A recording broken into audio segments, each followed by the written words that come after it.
미세먼지 없이 화창한 날이면 실내에만 있기 너무 아쉽죠.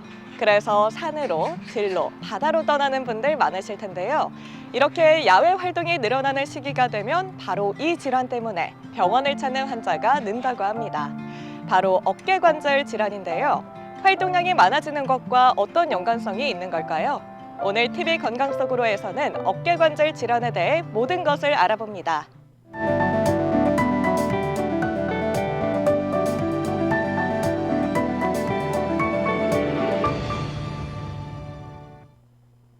어깨관절 질환의 모든 것을 알려주실 진주보건병원 유병희 원장님 모셨습니다. 안녕하십니까? 네, 안녕하세요. 네, 야외 활동이 많아지는 시기가 되면 이 어깨관절 질환 때문에 병원을 찾는 분들이 많다고 들었습니다. 정말 날씨와도 연관이 있나요? 예, 아무래도 날씨가 좋으면은 야외 활동이 많아지게 되고 또 어깨를 많이 사용하면은 아무래도 어깨 질환이 많이 생길 수밖에 없을 것 같습니다. 아, 그렇군요. 그렇다면 이 어깨관절 질환도 여러 가지 종류가 있나요? 예, 뭐 가장 흔히 볼 수 있는 게 어깨 근육통이 되겠고요. 네. 또 어깨 인대라든지 근육, 또 관절낭 이런 쪽에 염증이 생기면서 여러 가지 질환들이 발생할 수 있습니다. 네, 그렇군요. 그럼 오늘 TV 건강 속으로에서 어깨 관련 질환을 좀 더 자세히 알아볼 텐데요. 먼저 어깨 관절은 어디서부터 어디까지를 말하는 건가요? 어깨라는 것은 팔과 우리 몸통을 서로 연결시켜주는 구조물입니다. 그래서 세 개의 뼈와 또 여러 가지 관절, 또 근육들로 이루어져 있는데 네. 우선 뼈를 보면은 이게 이 팔뼈, 상완골이라고 있고요. 네. 그다음 상완골과 연결되는 견갑골이라는 것이 있고요. 그다음에 그 위에 쇄골이라는 것이 있습니다. 쇄골. 그래서 이 세 개의 뼈가 서로 관절을 이루고 있고, 그 뼈와 뼈 사이에 이런 인대를 통해서 연결돼 있고, 또 주위에 근육들이 있으면서 그 팔을 몸에 잘 부착되고 운동할 수 있게끔 해주는 구조물이 되어 있는데, 특별히 어깨 관절의 특징적인 거는 이 관절와라고 있는데, 관절와와 이 상완골의 이 머리 부분이 관절을 이룰 때 안정되지가 못하고 약간 불안정하게 되어 있습니다. 네. 그래서 주위에 있는 여러 가지 구조물들이 이걸 보완하고 있는데 그런 것이 특징이 되겠습니다. 네, 어깨의 통증이나 혹은 목과 팔까지 이어지는 부위가 아파도 어깨 관련 질환과 연관이 있는 건가요? 네, 그 목 디스크라든지 그 경추에 여러 가지 질환이 있으면은 네. 보통 이제 목이 아프면서 팔까지 통증이 내려가지 않습니까? 그래서 그걸 방사통이라고 하는데 어깨도 마찬가지입니다. 어깨 이 질환이 있게 되면은 꼭 이 부위만 아픈 것이 아니고 그 아래쪽으로 연관통이라는 것이 있어가지고 보통 환자분들은 이 팔이 아프다고 하면서 병원에 오십니다. 그래서 팔이 아픈데 왜 엑스레이를 오해를 찍어요? 어깨를 찍어요? 이렇게 이제 물는 분들이 있는데 네. 실제로는 어깨에 질환이 있으면서 팔까지 아프기 때문에 이 팔이 아플 경우에도 어깨를 반드시 확인을 해야 되는 것입니다. 아, 네, 그렇군요. 크게 그렇다면 어떤 종류의 어깨 관절 질환이 있나요?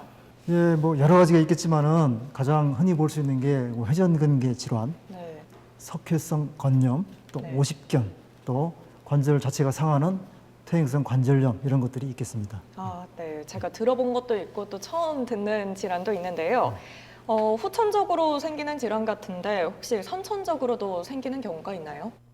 예, 선천적으로 올 수 있는 거는 우리가 잘 알려진 것 중에 하나는 흉곽 출구 증후군이라는 것이 있습니다. 그 구조 자체가 기형이 있어가지고 그 팔에 통증을 유발하는 경우가 있는데 그런 네. 경우가 있고 선천적으로 관절이 불안정해가지고 그 불안정 때문에 관절이 통증을 유발하는 그런 경우도 있지만 이런 경우는 아주 드물게 볼 수 있는 경우가 되겠습니다. 네, 어깨 관절 질환에서 대표적인 질환은 뭐죠? 예, 성인 어깨에 발생하는 만성 통증의 가장 흔한 원인이 바로 회전근개 질환이라고 합니다. 회전근개 질환은 다른 말로 회전근개 증후군이라고도 하는데 그 회전근개 이 부위에 그 외상이라든지 또는 퇴행성 변화 때문에 여러 가지 통증을 유발하는 경우를 말하고요. 맨 처음에 말씀드릴 거는 회전근개 충돌 증후군, 네. 또 회전근개 파열, 네. 또 여기에 생기는 염증이라든지 또는 이 염증이 더 진행되면서 뼈까지 상하는 그 회전근개 파열 관절병증까지 올 수 있습니다.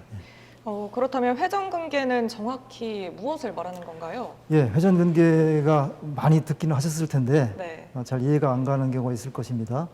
먼저 우리가 알아야 될 것이 우리 몸을 이루는 근육이 있는데 근육은 이게 수축했다가 이완했다가 하는 그런 기능이 있죠. 근데 근육이 뼈에 가서 붙게 되는데 제가 그림을 보면서 설명을 드리겠습니다.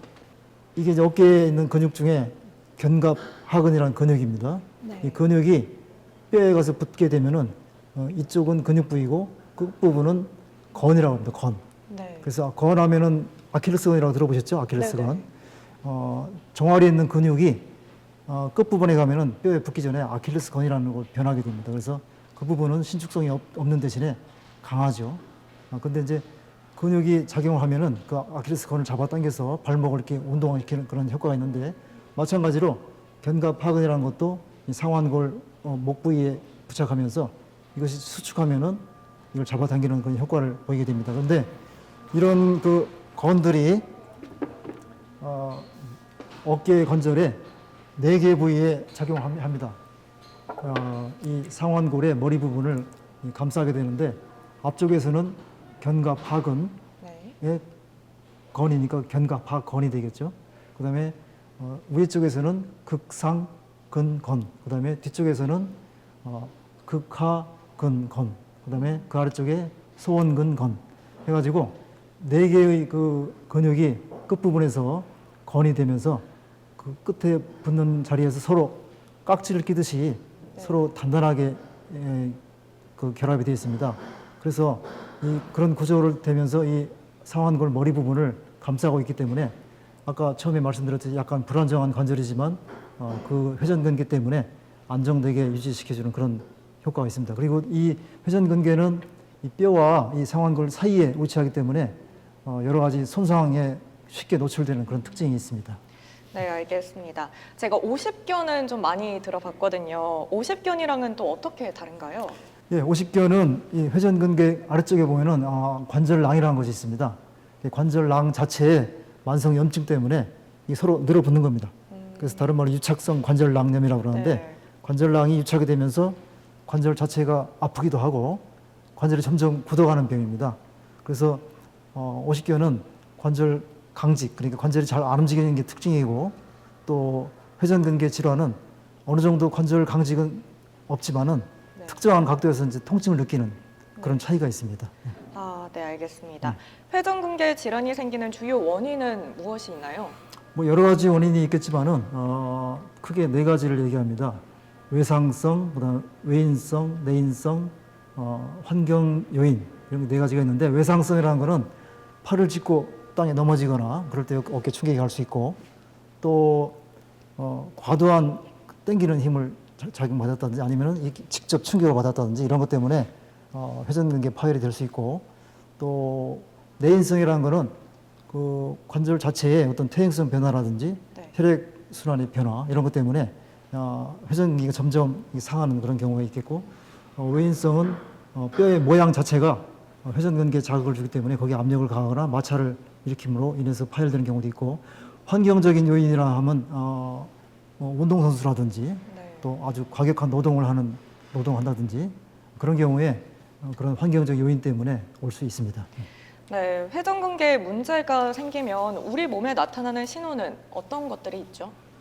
예, 보통 뭐 어깨가 아프다고 하면서 오시겠죠. 네. 대개 이제 어깨에 주로 앞쪽에 위치하기 때문에 회전근개가 네. 앞쪽 부분이 아프다고 많이 하고요. 그다음에 팔을 들어 올리는 게 힘들고 아프고 또 특정한 각도 120에서 160도 사이 그 각도에서 더 많이 아프다 하고 그 각도를 넘어가면은 또 안 아프다 합니다. 그다음 올렸다가 또 내릴 때 어떤 순간에 또 아프면서 힘이 쭉 빠지기도 하고 네. 그런 경우가 있고 그다음 팔을 등 뒤로 이렇게 올리기가 힘들고 또 밤에 통증이 심하고요. 또 관절 운동 범위의 제한은 상대적으로 적고 회전근개 질환은 비교적 관절은 잘 움직여집니다. 네. 그리고 더 심해지면 이제 근육의 힘이 떨어질 경우까지 있게 됩니다. 네, 그러니까 이제 특정한 각도에서 팔을 돌렸을 때 아프다 싶으면 이 회전근개 질환일 수도 있다는 말씀이신 예, 거죠. 그렇습니다. 네, 초기에 치료를 받는 것도 물론 중요하겠지만 만약 그 치료의 시기를 놓친다면 어떤 상황까지 발생할 수 있나요? 예, 이제 이 전형적인 병의 진행 과정을 그 니어란 분이 그 4가지 단계로 이렇게 설명했습니다. 나이가 들면서 이거 오는 거기 때문에 30대가 되면은 일단 충돌 증후군이 시작되고 40대가 되면은 부분 파열이 되고 네. 또 50대가 되면은 전층 파열, 전체가 다 파열되고 그다음에 60대, 70대가 되면은 이 파열이 크기가 점점 커진다고 되어 있습니다. 네. 그래서 나중에 결국은 더 진행하면은 완전히 없어지고 이 상완골이 위에 있는 뼈까지 닿아가지고 관절까지 상하게 하는 그런 효과를 볼 수 있습니다. 제가 엑스레이 화면을 보여드리면은 좌측에 있는 사진이 정상 사진이고 중앙에 있는 사진은 어느 정도 진행된 사진이고요. 오른편에 있는 사진은 굉장히 많이 진행해가지고 이 위에 있는 뼈까지 이렇게 손상시키는 그런 사진을 보여드렸습니다. 네. 아팠다, 안 아팠다 반복한다면 다 나은 줄 알고 치료 시기를 놓칠 수도 있을 것 같아요. 예, 진단을 잘 해야 되는데 처음에 이제 아플 때 조금 쉬어보고 어느 정도 운동을 좀 중지해보고 기다려보는데 그렇게 해도 이제 호전되지 않으면은 이제 얼른 병원에 가셔야 되겠죠. 오셔서 네. 진찰을 정확히 받아보고 엑스레이를 찍어보고 대개 회전근개 질환은 엑스레이 찍어보면 별 이상이 없습니다.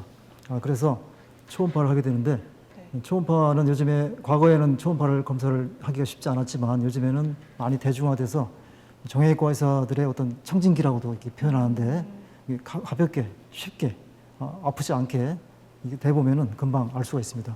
그래서 아주 경미한 파열은 알 수 없지만 어느 정도 파열 진행된 거는 금방 알 수 있고요. 그래서 초음파를 통해서 확인할 수 있고 또 일단 초음파에서 확인이 되면은 더 정확한 검사를 위해서 MRI를 촬영하게 됩니다. 네. 그 MRI를 찍게 되면은 얼마나 크게 파열됐는지 또 얼마나 또 딸려 올라갔는지 또 근육의 변형은 없는지 또 그런 것들을 같이 볼 수 있기 때문에 초음파와 MRI를 통해서 정확한 진단을 할 수 있습니다. 네, 그렇게 진단을 받고 난 뒤에는 치료를 받아야 되지 않겠습니까? 수술 이외에는 어떤 치료법이 있나요? 최악의 경우는 수술해야 되겠지만은 일단은 수술하지 않고 할 수 있는 최선을 다해야 됩니다. 그걸 보존적 치료로 하는데 네. 보존적 치료로는 처음에 아프니까 일단 약물 치료를 해서 안 아프게 해야 되겠죠. 그다음에 더운 찜질을 통해서 근육을 좀 풀어주고 더 이상의 손상을 방지하기 위해서 그 손상을 주는 동작을 피해야 됩니다. 제가 이제 외래에서 흔히 말씀드리는데 팔을 최대한 몸에 붙이고 활동하는 건 괜찮습니다. 왜냐하면 회전근개가 바깥으로 빠져나가기 때문에 네. 괜찮은데 팔을 약간 들어 올리면 이것이 안에 좀 들어가기 때문에 그 상태에서 뭔가 힘을 주는 일을 하면은 계속 손상을 줄 수 있습니다. 어쨌든 어깨에 무리가 가는 그 동작을 피하고 또 특히 이제 먼 데 있는 물건을 든다든지 할 때 또 힘이 많이 받치게 되고 또 팔을 뻗지 않더라도 너무 무거운 물건을 갑자기 든다든지 네. 또 팔을 많이 돌리는 그런 운동 네. 예를 들면 수영이 있습니다. 수영이라든지 또는 뭐 탁구 할 때도 네. 드라이브를 한다든지 네. 테니스와 그 배드민턴 같은 경우는 스매시를 한다든지 그럴 때에 이 어깨에 그 회전근개에 충격을 주기 때문에 그런 걸 피해야 되겠고요. 그 다음에 이제 할 수 있는 게 운동 치료입니다. 운동 치료는 일단은 스트레칭을 통해서 그 긴장된 근육을 좀 풀어줄 필요가 있고 어느 정도 이제 근육이 풀어지면은 근력 강화 운동을 해야 됩니다. 근력 강화 운동은 이제 전체적인 근육을 균형 있게 강화시키는 것이 필요한데 모든 운동이 그렇듯이 되게 너무 어려우면 잘 안 합니다. 그래서 쉽게 아주 간단하게 할 수 있는 방법을 제가 알게 됐는데요. 일단 팔꿈치를 최대한 몸에 붙이고 팔꿈치를 90도 각도를 유지한 상태에서 세라밴드라고 있습니다. 세라밴드. 세라밴드는 탄력에 따라서 이제 7단계로 되어 있는데 1단계부터 7단계까지 있고요. 회전근개는 그리 강한 근육이 아니기 때문에 좀 약한 걸 사용해야 됩니다. 그래서 여자분들은 보통 2단계인 빨간색 그리고 남자분들은 3단계인 녹색을 사용하는데요. 그거를 사용해서 한쪽 끝은 문고리 같은 데 걸어놓고 그 반대쪽을 잡고서 쭉 앞으로 90도 각도를 유지하면서 쭉 밀어줍니다. 그리고 5초 동안 버티다가 천천히 힘을 빼고 다시 또 앞으로 쭉 밀었다가 빼고 이런 동작을 한 10회 정도 합니다.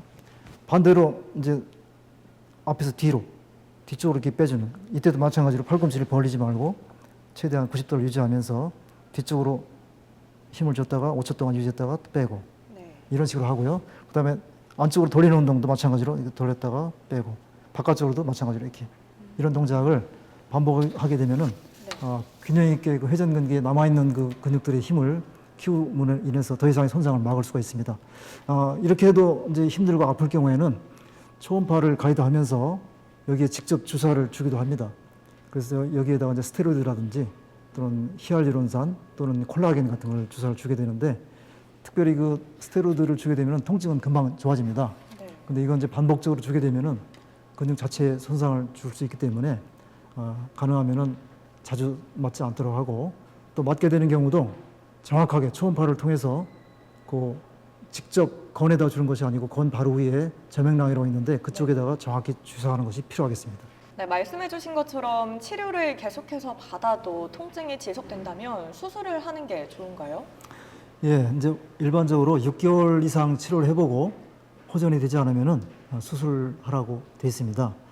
이때 고려할 점은 환자의 나이라든지 또 환자의 활동력, 직업, 또 기능상 제한의 정도, 뭐 여러 가지 것들을 고려하게 되는데 여러 가지 논란들이 있지만은 일반적으로 증상이 아주 심한 전증 파열, 완전 파열, 또는 젊은 연령의 급성 파열, 또는 극상근뿐만이 아니고 극하건 거기까지 같이 파열된 경우 그런 경우는 보통 수술하라고 되어 있고요.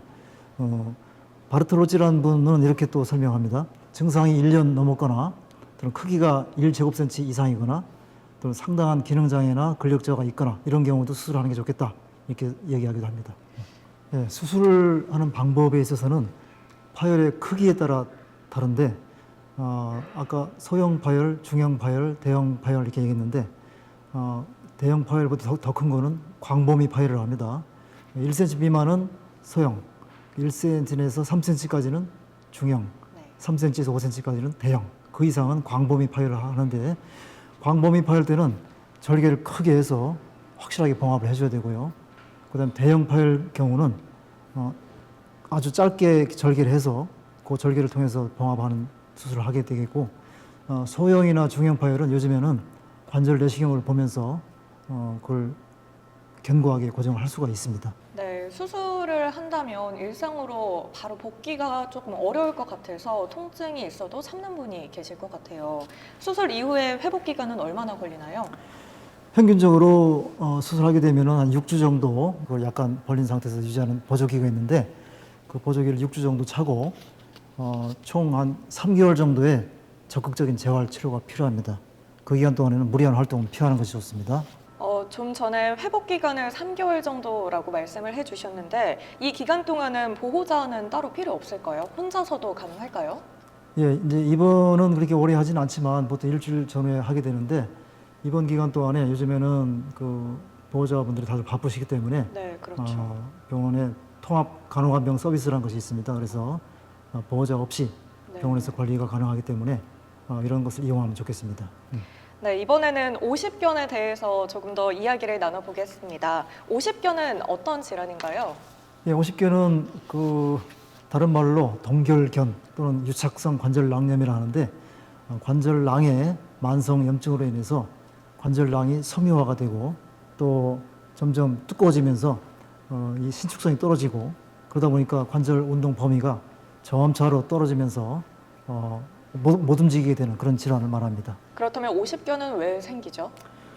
예, 원래 원인을 사실 모릅니다. 그런 경우를 특발성이라 하고 네. 또 회전근개 질환이라든지 이런 특정한 질환 후에 후유증으로 오는 경우도 있기 때문에 그런 경우를 석발성이라고 보통 그럽니다.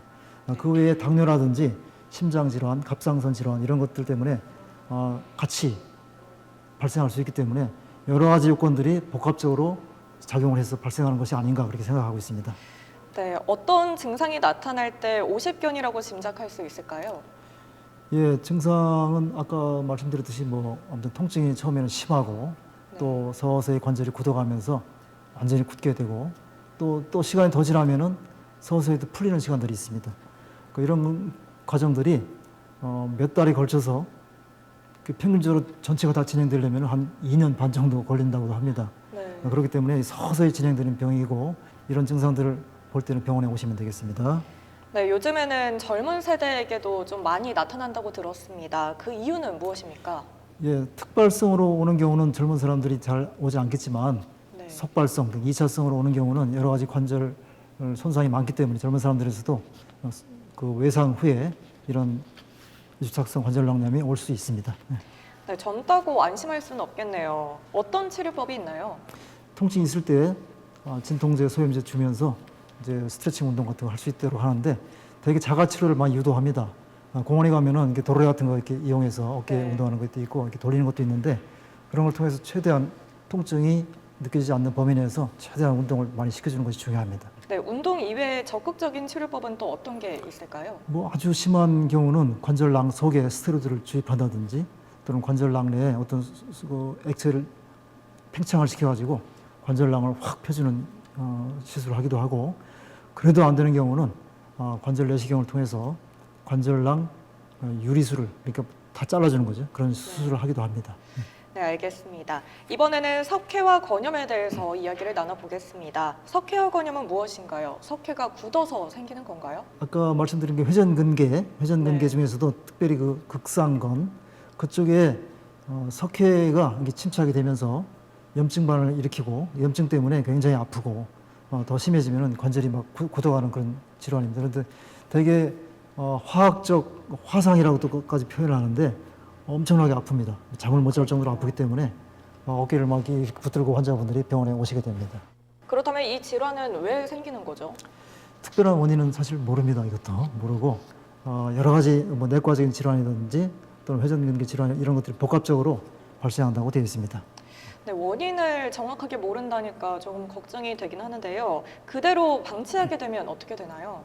5가지 단계를 거친다고 되어 있는데 뭐 석회가 처음에 생기는 시기부터 시작해서 그것이 점점점 굳어가는 시기, 그 다음에 다시 그것이 풀어지는 시기. 그래서 되게 특별한 치료 안 해도 시간이 지나면은 처음에 아프다가 서서히 흡수가 되면서 자연 치유가 되는 경우가 많은데 네. 뭐 대개는 없어지지만 그대로 어느 정도는 남아서 석회와 결절처럼 남아있는 경우도 있습니다. 네, 자연 치유가 안 되고 또 적극적으로 치료를 해야 될 경우 석회를 또 어떻게 제거를 하죠? 예, 통증이 아주 심하거나 또 크기가 아주 클 경우에는 뭐 수술적인 치료가 필요할 수도 있지만 대개는 일반적인 진통 소염제를 사용하고 냉찜질을 한다든지 그렇게 해서 풀어주면 되고요. 어느 정도 치료해도 안 되면은 그 초음파 가이드해서 그 부위에 직접 굵은 바늘을 찔러서 그 석회를 빼내기도 하고 네. 때는 여러 번 구멍을 찔러가지고 석회가 빠져나올 수 있도록 유도를 하기도 합니다. 네, 치료 후에 회복을 돕는 방법도 궁금한데요. 회복은 마찬가지 50견과 마찬가지로 이제 관절 운동 범위가 굳지 않도록 최대한 이렇게 스트레칭 해주고 운동 범위를 키워주는 그런 운동을 하면 되겠습니다. 네, 지금까지 어깨 관절 질환에 대해서 이야기를 해주셨는데 예방할 수 있는 방법은 무엇이 있을까요? 예, 어깨에 과도한 그 부하가 가는 활동이나 운동 같은 것들은 피하고 또 평소에 어깨 관절 주위에 있는 근육을 강화시키는 운동을 꾸준히 하고 또 스트레칭을 통해서 인대나 근육 또 건의 가동성 그러니까 가동성을 충분히 키워줄 필요가 있고 또 증상이 있을 때는 조기에 병원을 찾아서 네. 병이 악화되기 전에 치료를 빨리 시작하는 것이 중요하겠습니다. 네, 어떤 치료법이건 개인마다 치료 효과가 다를 수도 있고 간혹가다 부작용이 발생할 수 있는 만큼 자신의 상태에 대해 정확한 검진을 받고 또 전문의와 상담 후에 적절한 치료를 받으시기 바랍니다. 오늘 TV 건강 속으로는 유병희 원장님과 함께했습니다. 오늘 좋은 말씀 감사합니다. 감사합니다. 오늘 알려드린 다양한 어깨 관절 질환들, 여러분이 겪고 있는 증상들과 한번 비교해 보시고요. 혹시 의심 증상이 나타났다 싶으면 전문의와 상담을 통해 적절한 치료를 병행하시기 바랍니다.